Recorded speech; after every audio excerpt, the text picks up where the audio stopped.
But I'm going to welcome on board Pirojsha Godrej from Godrej Properties as well and get in a few answers going on how their earnings panned out, what's the kind of visibility that they see, especially in light of all that the Maharashtra government is doing to try and prop up realty sales. It's important to take cognizance of what Godrej Properties is up to, considering a large part of their sales comes from this region. So, Pirojsha Godrej, then Executive Chairman at Godrej Properties.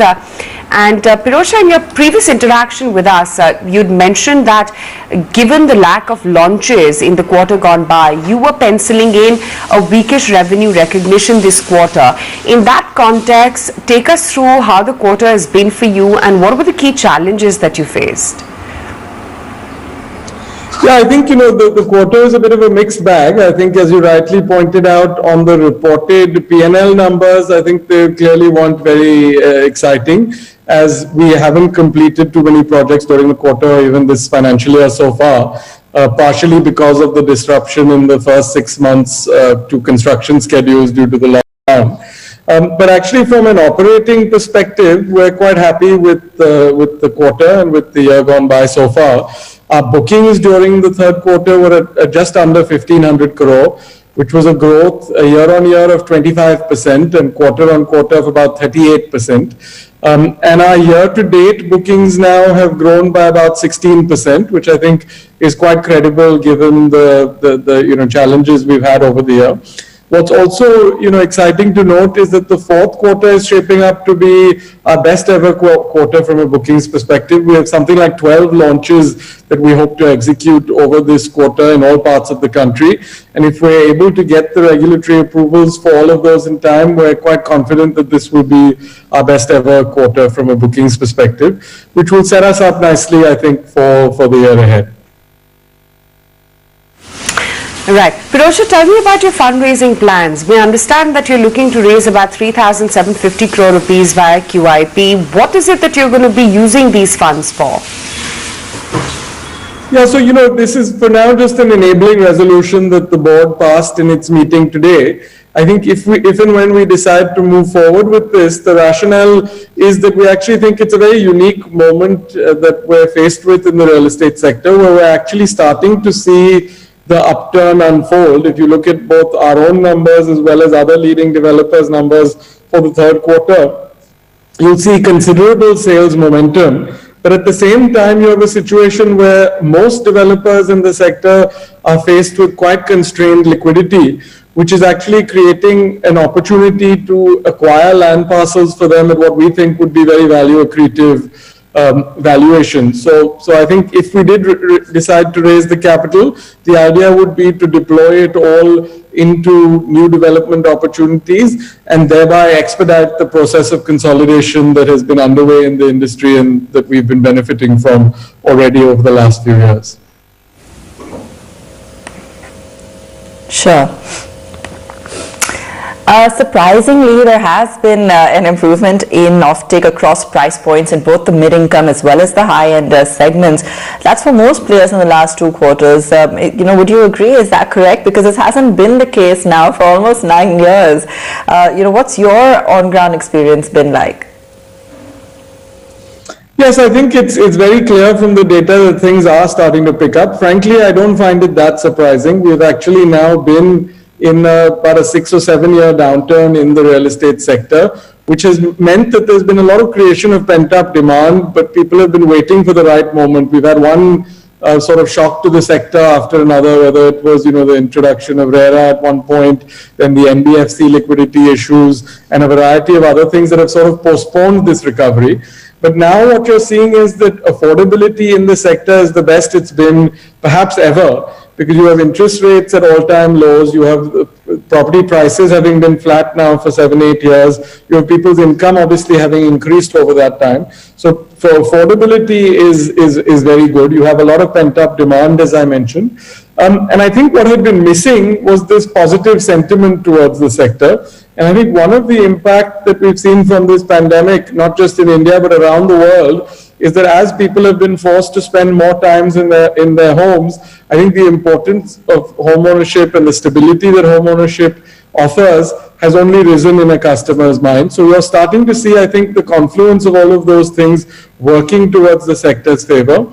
And actually, again, not a great surprise because this is a cyclical sector. You do typically have multiple years of downturn, followed typically by, a revival in demand. And because during that time supply starts getting constrained, you then see both volumes and prices starting to move up. So we think we're in the initial stages of the next leg of the cycle and therefore hope to see a positive few years for the sector ahead. Okay, just to mention that we're at an all-time high on the Sensex, already at records, Nifty surpassing 15,000, Sensex now hitting 51,000. There's really been no stopping it this week, and we are continuing to ride those record highs this morning and just shortly after opening that too. So yet another milestone, Sensex up 400 points today. Pirojsha, tell us about the boost that the housing sector has received from the budget as well. Multiple reliefs have been extended. The affordable housing boost also continues. The focus there intact. Real estate affordability continues to be the tailwind.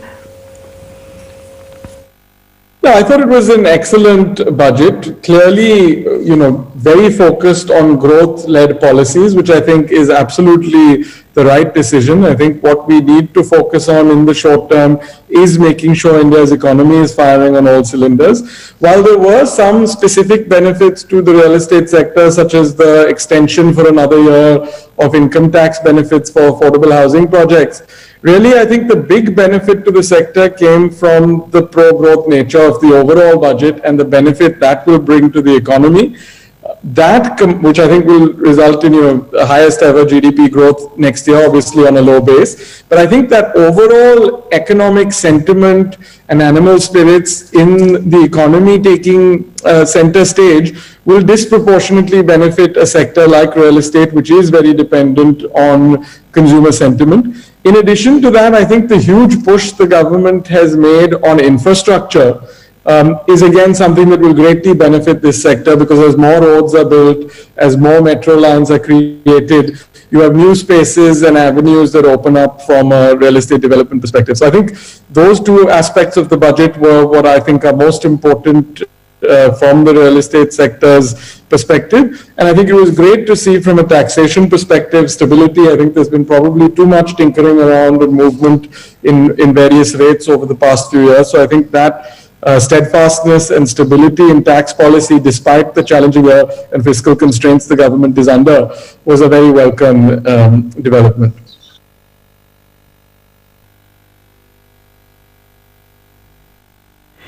Right. Pirojsha, there have been significant triggers when it comes to REITs as a structure in the budget this time around. What's your opinion on the same? What would be an area that Godrej Properties would be willing to diversify in or target? I think it's very commendable what the government has done over the last couple of years in terms of making REITs in India feasible. We've already started to see the benefits of that for the overall economy and for the sector.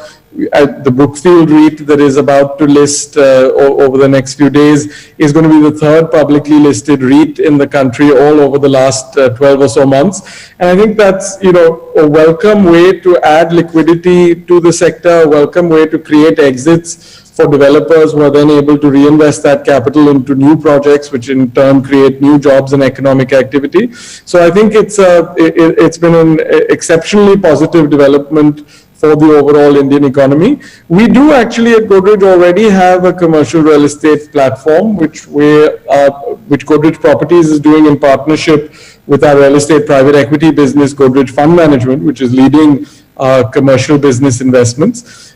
So over a medium term, we do think REITs are one way that we could exit such a platform, and it's certainly something that we're keeping an eye on, but no immediate plans for a REIT over the next couple of years.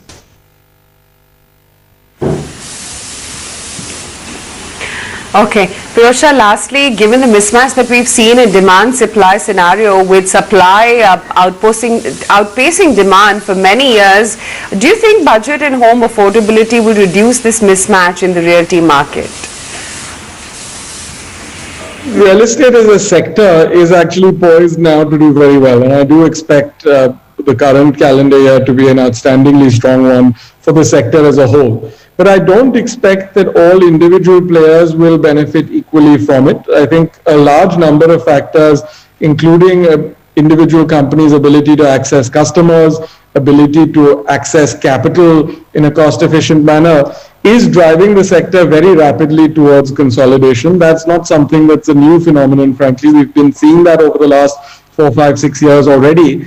But what's going to happen now with, I think, the challenges that we've seen in the last year is that liquidity is going to continue to be constrained for a large part of the sector, which will lead to larger players taking over many of these projects and therefore lead to consolidation. So I expect in some to see the overall sector growing rapidly, but most of that growth, or a large part of that growth, being captured by the leading developers in each market.